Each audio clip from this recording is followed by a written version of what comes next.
Welcome from New York City for this GPN coffee chat. This is the second of our coffee chats, and I'd like to welcome Devanand Ramya, the Deputy Res Rep from UNDP China, and Yalin Wang, who is the team leader for business and sustainable investments, and who really is the brains behind the topic today, which is the assessment report on the impact of COVID on Chinese enterprises. Welcome, guys. It's really, really good to see you, and I'm happy that you could join us this morning for this webinar. First of all, Yalin and Deb, if you could give us a little bit of an introduction on the assessment report and what was kind of the concept behind it and the ideas that really drove this initiative.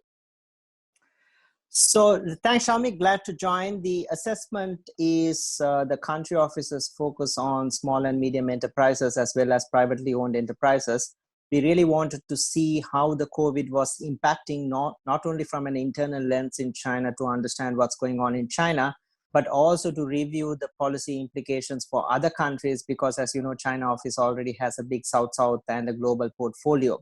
So the analysis is a meta-analysis that pulls together other secondary data and big data and satellite imagery, etc., to come together with an overarching comprehensive survey on SMEs, which was also done together with structured interviews with our private sector and SME and SOE partners. Thanks, Dave. That's a really, really useful introduction to the topic. Yalin, could you tell us a little bit about the partners that were involved in this work and perhaps identify one or two of the key findings that came out of this assessment?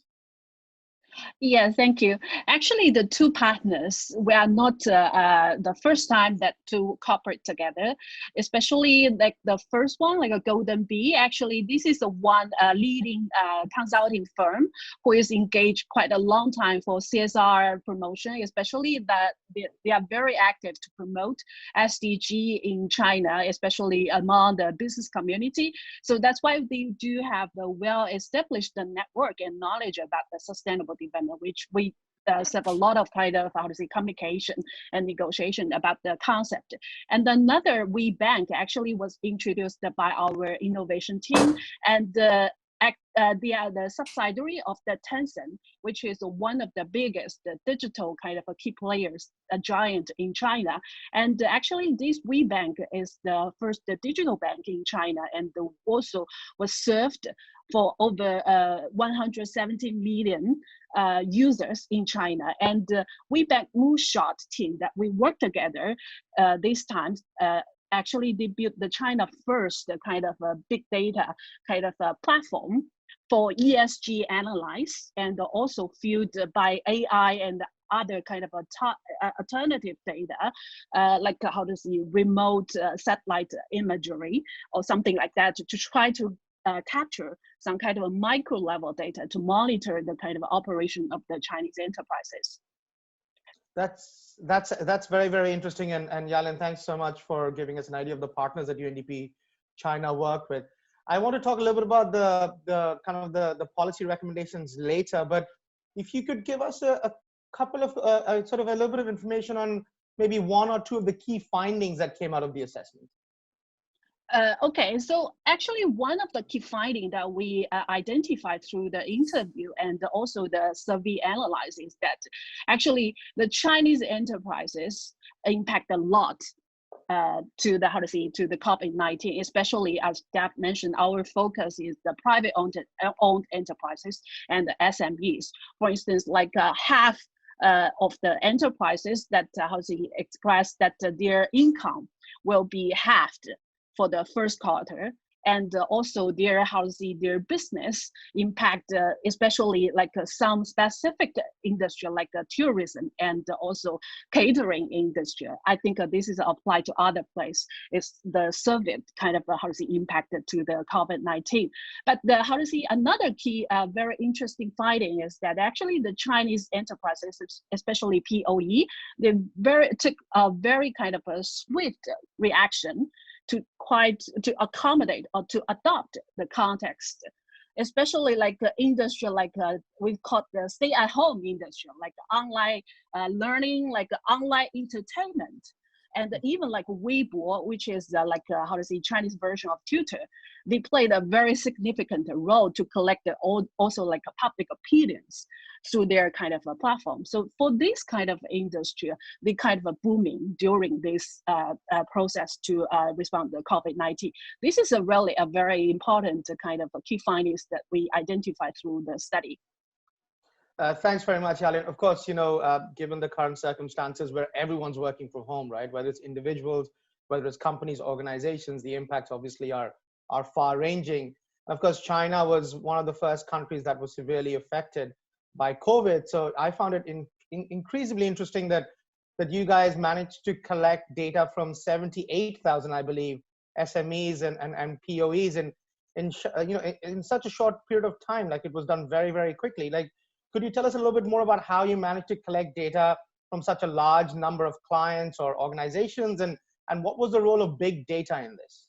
The simple answer on the 78,000 is that because, as I indicated, it is a meta-analysis. So we brought together already 10 surveys that had been conducted covering 78,000 SMEs together over a meta-analysis with our partners and big data. So that's how we were able to have such a large spectrum. Of course, it's a big spectrum in China. In terms of the big data, we used like 3 key points I want to make. First, we incorporated through our VBank AI Moonshot Lab a satellite manufacturing index.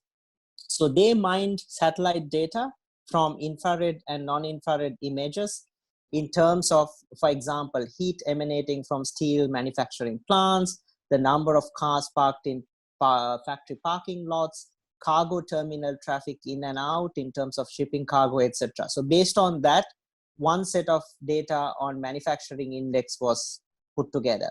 The second was China Economic Recovery Index. So here it's very interesting because using machine learning algorithms, they analyzed urban mobility platforms and patterns. So for example, using anonymized GPS data, individuals with specific mobility patterns, how are they commuting from their home place, each aggregated for economic recovery activities. So based on some of this data, they put on the second one called the Economic Recovery Index.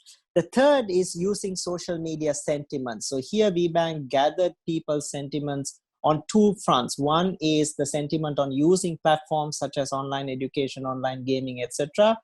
The latter is modeled on social media sentiment related to, this is more like perception surveys to predict economic recovery. So the combination of these 3 together contributed to part of the analysis, which I think is one of the most interesting and innovative part of the overall report that we came out with.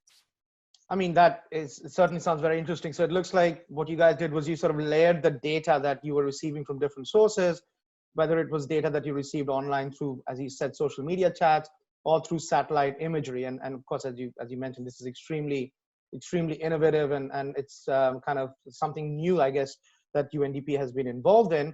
Would you tell us perhaps a little bit about how some of these policy recommendations could be adapted by other UNDP country offices?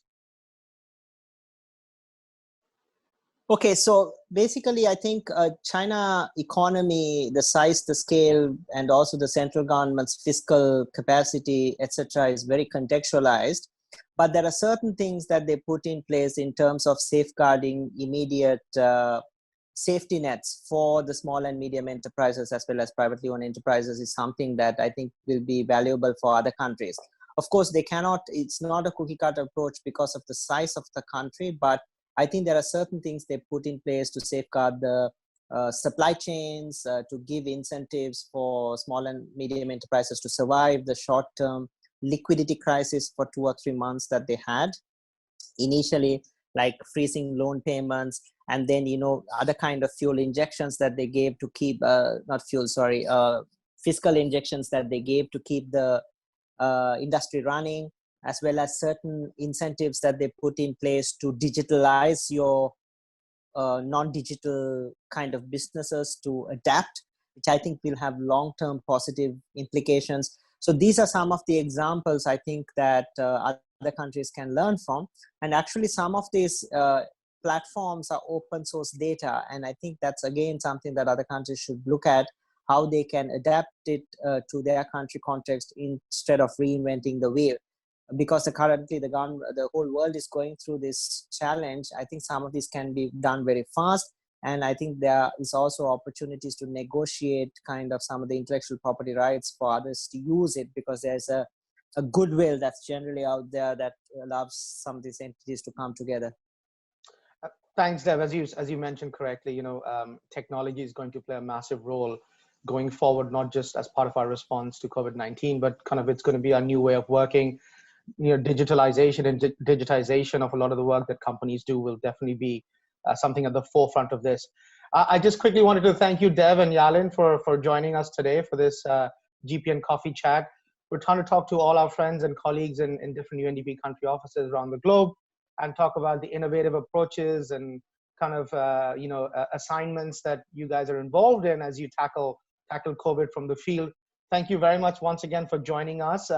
This is Shamik Day, Deployment Analyst from the UNDP Crisis Bureau in New York, signing off, and I hope to catch up with you guys soon. Thank you very much, and bye-bye.